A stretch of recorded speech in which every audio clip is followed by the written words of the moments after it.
All right, get ready to dive deep into the world of pastry chefs. We've got a whole bunch of interview questions and answers from people actually working in the field. And Really fascinating stuff. yeah, I went into this thinking like, okay, baking, I get it. But uh, the things we're going to talk about today are so complex, it's pretty surprising. Yeah, it's easy to think it's all just like sugar and spice and everything nice, but like the Mhm. truth is a pastry chef needs so many more skills than just knowing how to bake a cake. Right? It's like artistry and problem solving and even like business skills all in one. Exactly. So let's start with this first question. What inspired you to become a pastry chef? Yeah. One of the answers that really stood out to me talked about childhood memories with their grandma baking and how much joy they got from making other people happy with food. It's amazing how much food and memories and emotions are tied together, right? That answer really gets to the heart of being a pastry chef, like having that passion. Yeah, But it also makes you think, like, how do you go from those feelings to all the technical stuff you need to know to be a good pastry chef?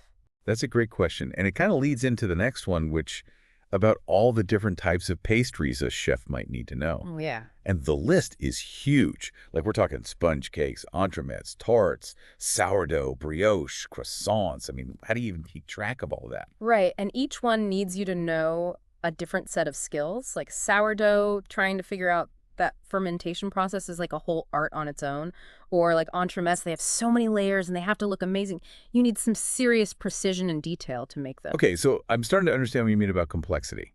It's way more than just following a recipe. You need to know the science behind all the ingredients, all these little techniques that can change everything, and Yeah, then how to make it look beautiful when you're done. for sure. It's a lot. Yeah. And speaking of making it look good, there's a question here about consistency. Oh, right. The answer talks about following the recipe exactly, making sure your workspace is organized, and having the same tools and plating guidelines every time. Seems simple, right? Yeah, maybe at first, but I can imagine how hard it must be when you're making a bunch of orders at the same time and the kitchen is busy hmm and like everyone expects everything to be perfect. You're so right. It's like that ability to stay focused when things are crazy that really makes a good pastry chef. And like, think about it. How many jobs need that level of just like doing things perfectly over and over again? Like, surgeons or pilots, even musicians, they all need to be able to perform under pressure. That's a good point. Okay, so we've got passion, skills, consistency. But what about when things go wrong? Hmm. There's this question about handling dietary restrictions, and one story is really interesting. A customer wants a gluten-free chocolate cake, and the chef has to like scramble to find substitutes and make sure the recipe still tastes good. That's what I mean about resourcefulness. You can't just say, nope, sorry, we don't do gluten free. You have to like think on your feet and make it work for the customer without making the quality worse. Yeah, and that takes creativity too, right? Like Yeah. coming up with ingredients that will actually work but won't change the flavor. Oh, for sure. And that's why it's so important to really know your ingredients and how they all work together. Like knowing that almond flour can kind of be like wheat flour if you use it right, or that flaxseed can help things stick together. It's like baking and chemistry at the same time. Okay, that's super cool. Now let's talk about something that's a big deal for any dessert ingredients. Oh, yeah. The source was saying that like using really good chocolate or butter can totally change how your dessert turns out. Yeah, and it's not just about being fancy. Like, think about a normal chocolate bar compared to a high quality single origin chocolate bar. The flavors are completely different, and that can make your dessert taste so much better. It's like listening to music on bad speakers compared to an amazing sound system. Okay, you've convinced me. I'm never going to buy cheap chocolate again. Ah, right. But besides just the ingredients themselves, there's the whole art of making special desserts for big events. Yeah. Like they give this example of a tropical themed wedding with passion fruit mousse, coconut macarons, and mango panna cotta. It all sounds amazing. Oh, it does. And what I think is so interesting is that you have to work with the client, you know? It's not just what the chef wants to make, it's about understanding what the client wants the whole event to feel like and making a dessert that fits that. So it's like they're making edible art that tells a story. Yeah, definitely. And speaking of staying current, there's a section about how pastry chefs keep up with trends. Right. They mention stuff online like food blogs and social media, and also going to workshops and conferences. That makes sense. It's like any job, really. Whether you're into tech or fashion or pastry, if you want to get better, you have to be curious, learn from other people, and try new things. And now for something that affects everyone, no matter what you do, time management, especially in a crazy busy kitchen. Yeah. The source was talking about making a plan, having everything in its place, and clear communication. Like, is that enough to stay calm when everything's going crazy around you? Yeah, it's a good start, but it also takes a lot of mental strength. Like, imagine you have orders coming in, the oven's going off, the waiters are waiting for food, and then a cake falls apart. Oh my gosh. Can you imagine staying calm through all that? Honestly, I think I'd probably lose it right along with the cake. So how'd they do it? It's all about training your mind to just focus on what you're doing right now and not letting the stress get to you and believing in your skills. Like a surgeon in the operating room, they can't freak out either, right? It's the same idea. So it's not enough to be organized. You have to be like super calm under pressure. Yeah. But even the calmest chef needs a good team, right? There's a lot here about how important teamwork is. Oh, absolutely. Talking about collaboration, sharing responsibility, and supporting each other. Yeah, it's like that surgical team analogy again. You have the head pastry chef, but they need the bakers, the assistants, the decorators. Everybody needs to work together perfectly to make it all happen. Okay, now I'm looking at those little dessert plates in fancy restaurants totally differently. I had no idea how much work goes into them, but I think we're going to take a quick break right now. Be right back to talk more about pastry chefs. Sounds good. Welcome back. I'm like still thinking about that pecan pie we talked about, but Yeah, me too. let's put dessert on hold for a bit and get back to pastry chefs. There's this question here about like how to deal with those crazy busy times, when things get really stressful in the kitchen. Oh, yeah. I remember you said you like to bake when you're stressed, so maybe you know what I'm talking about. Oh, totally. My kitchen is like a disaster zone when I'm trying to bake under pressure. But the answer here says you got to stay organized, make a list of what needs to be done first, and talk to your team so everyone knows what's going on. Yeah. Is that really enough to keep your cool when everything's going crazy? I mean, it's a start, but you also need to be really mentally tough. Like, imagine orders are piling up, the oven timer's going off, the waiters are all asking for their food, and then, like, right in the middle of it all, a cake falls apart. Ugh, I can't even imagine. Yeah, could you stay calm through all that? Honestly, I think I'd just melt down with the cake. So, like, how do they do it? It's all about training yourself to just focus on what you're doing and not letting all the other stuff get to you. Like, just trust that you know what you're doing, kind of like a surgeon in the operating room, right? They Right. can't freak out either. Okay, so it's not just about being organized. It's about being able to stay calm no matter what. Exactly. But even if you're super calm, you still need a good team to back you up, right? Hmm. There's a lot in here about the importance of teamwork. Oh, yeah, for sure. Talks about working together, sharing the work, and helping each other out. It's like that surgeon thing again. You have the pastry chef who's in charge, but they need the other bakers and the assistants and the people decorating. Everyone has to be in sync to make it all work. Okay, so now I'm thinking about those fancy little desserts you get at restaurants totally differently. Right. I never knew how much went into making them, but all this teamwork stuff makes me think about all the crazy chocolate and sugar decorations they make. It's mind-blowing. The answer talks about tempering chocolate, different molding techniques, and even like blowing and pulling sugar. It's wild. It's like they're making edible sculptures out of sugar and chocolate. It reminds me of watching a glass blower, except you can eat the final product. I know. Earlier we were talking about whether pastry chefs are artists or scientists, but now I think they're both. And on top of that, they're inventors too, Right. always coming up with new ways to do things with chocolate and sugar. Speaking of trying new things, there's a question here about creating new recipes and making classic desserts in new ways. Yeah, I love that part. They talk about getting inspired by what's in season, Mm-hmm. trying things from different cultures, and playing around with flavors and textures. I think that's what keeps things exciting for the chef and the customer. But is it all just like random ideas, or is there like a process to all this creativity? That's what I was wondering. Well, it probably starts with an idea. Maybe a seasonal ingredient or something they tried on a trip or even a memory from when they were a kid. But then they need the technical skills to make that idea work, like knowing how to balance the flavors and what techniques to use to make it all come together. So it's like art and science working together again, but that makes me wonder, what about when you get a great idea in the middle of a crazy busy service? Like, do you just write it down and hope you remember later? Well, there's this story here about a chef who was catering a wedding for like 300 people. Oh, wow, that's a lot of pressure. I know, right? And then at the last minute, they find out they don't have any berries for the dessert they were planning to make. Oh, no. That's like a nightmare for a caterer. What did they do? Well, instead of freaking out, they decided to just switch things up. They made a caramelized apple and pear tart instead, using stuff they already had. Wow, so they saved the day. Yeah, they did. And they actually made a dessert that was probably more unique and that people would remember. That was pretty cool. Talk about thinking on your feet. It seems like being resourceful, being able to change plans quickly, and knowing your flavors are a pastry chef's secret weapons. I think so. And it just goes to show that sometimes when things go wrong, it forces you to be more creative and come up with something even better than what you planned. I love that. I'm going to remember that next time I have a baking disaster. But okay, let's switch gears to something a little happier, like seasonal and holiday desserts. Oh, I love those. Yeah, they were talking about like pumpkin spice cheesecake for fall and a gingerbread Yule log for Christmas. It just makes me feel all warm and fuzzy. It's so smart how pastry chefs use those flavors and smells that we all associate with certain times of year. It's like they're making food memories for us. It's true. Like when I think about my grandma's apple pie, it's not just the taste, it's the whole feeling of family and being together. Yeah, exactly. But getting back to professional pastry chefs, there's this question about how they handle criticism, because nobody likes being told they did something wrong. Yeah, especially when you put your heart and soul into it. Yeah. Right. But the Ansel talks about not taking it personally, being open to what people say, and using that feedback to get better.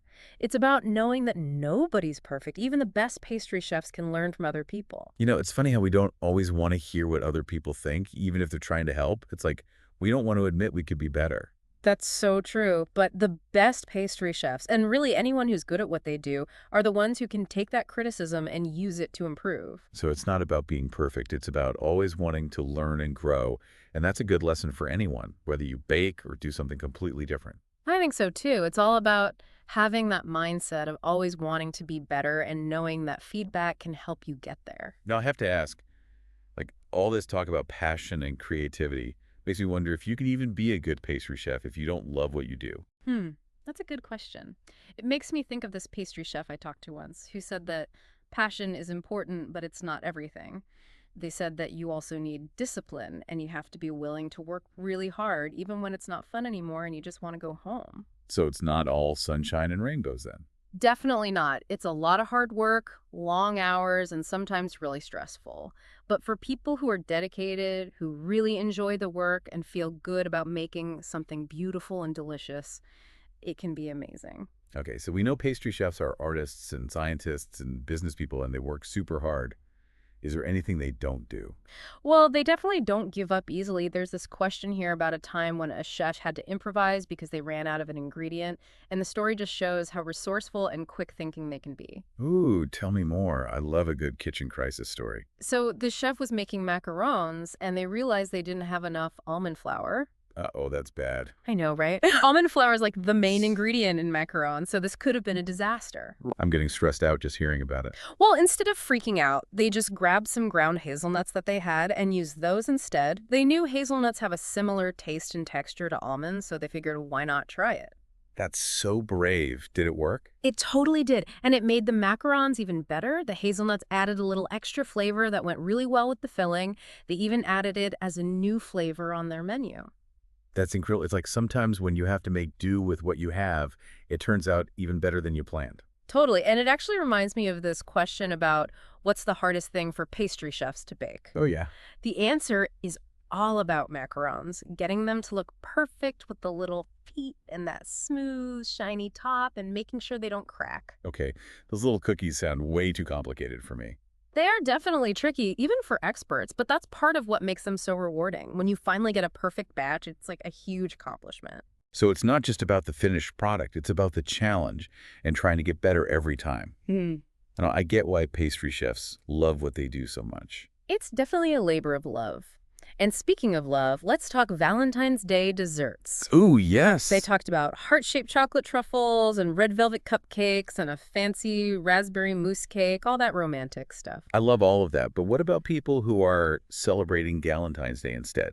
You know, celebrating with friends. That's a good point. It shows how important it is to know who you're making the desserts for and what the occasion is all about.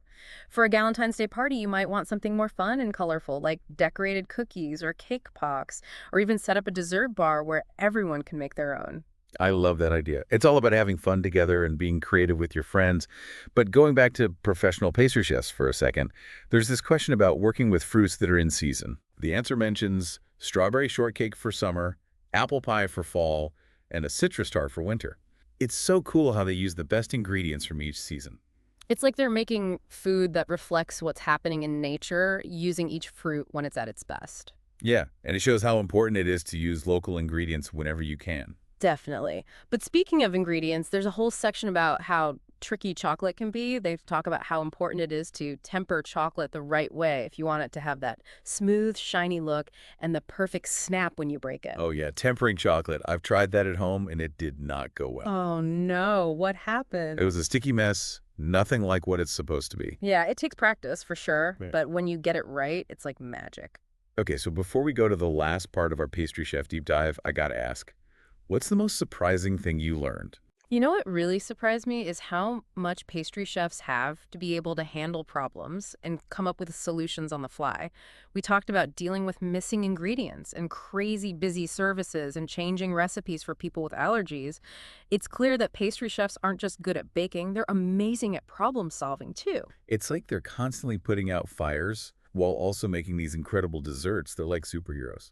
Totally. And it makes you think that those skills are useful for everyone, no matter what you do, because life is full of surprises, just like a busy kitchen. We'll be right back to finish up our deep dive into the world of pastry chefs. In the meantime, think about what you've learned so far and how you can use it in your own life. Welcome back for our final look into the lives of pastry chefs. We've talked about so much, from the technical side to the creativity, the business smarts, and how much these folks can handle. It's been amazing. And I think it's pretty clear now that there's way more to this job than we thought, right? It's not just baking, it's solving problems and adapting to changes and leading a team and understanding the market. Like it goes on and on. I know. When we started, I thought it would be all about sugar and pretty decorations. But what really gets me is how mentally strong and flexible you have to be to make it in this world. It's like pastry boot camp. Yeah. You're in this high pressure place, doing a million things at once, working with ingredients that can be so finicky and you got to make everything perfect. But you can't let the stress show. I'm starting to think every pastry chef resume should say, stays calm under pressure. That's so true. So thinking back on all the questions and answers we've gone through, what surprised you the most?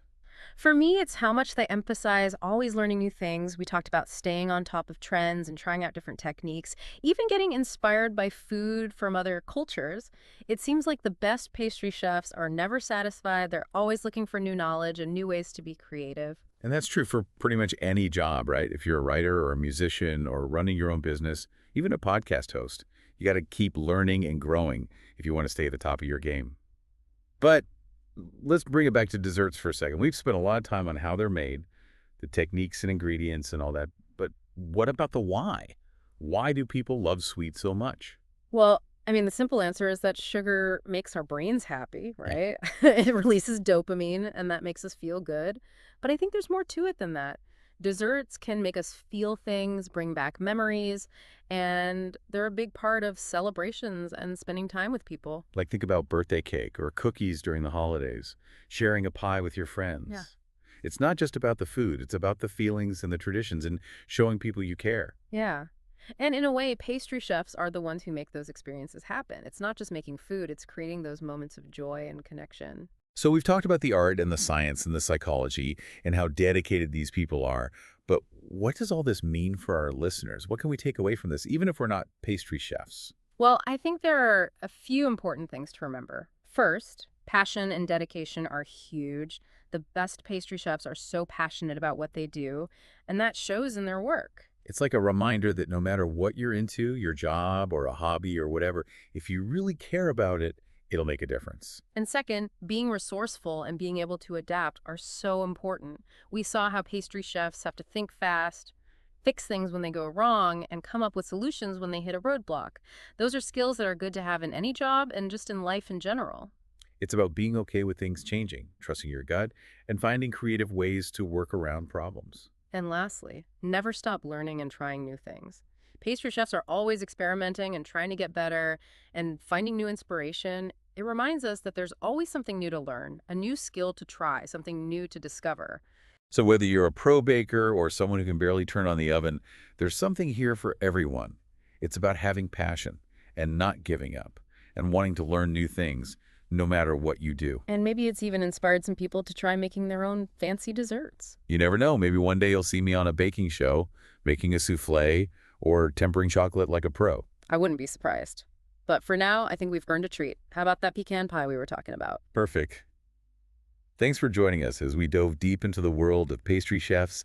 We hope you've learned something new and that you have a new appreciation for all the hard work and skill that goes into making those delicious desserts we all love. Until next time, happy baking, or at least happy eating.